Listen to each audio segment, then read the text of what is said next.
In Genesis and Matthew, we're told two stories. In Matthew, Jesus was led by the Spirit into the wilderness to be tempted by the devil.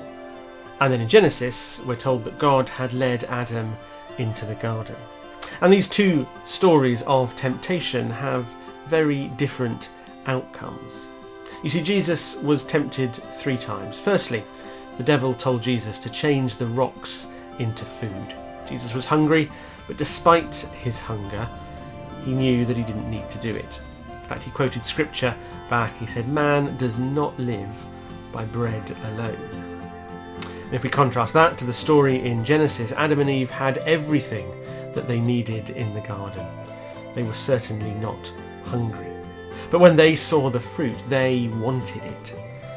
And humanity wants more and more than they need. But Jesus knew that he didn't need, so he didn't want.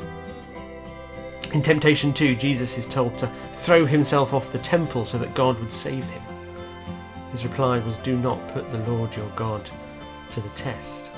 Jesus had faith that he would be saved, and so he didn't need to test it. In the garden, though, they didn't believe God. They had to put God to the test. "Will we surely die if we eat?" they asked. They didn't trust God.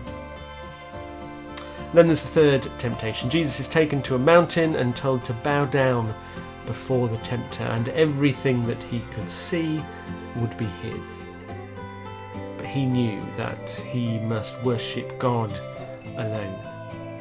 You see, Jesus as a human being had nothing on earth, not even a place to lay his head, we're told.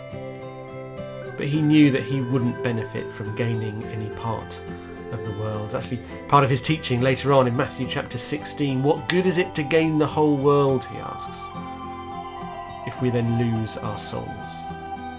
And if we compare that to Adam and Eve, they had everything that they needed. They almost had the whole world. Yet there was one thing they didn't have, the fruit of the tree of the knowledge of good and evil. And as they ate in that moment, they gained the whole world. They had it all, but at the same time, they lost the whole world. Two very different responses to temptation. Being tempted isn't wrong. It's our response that can be.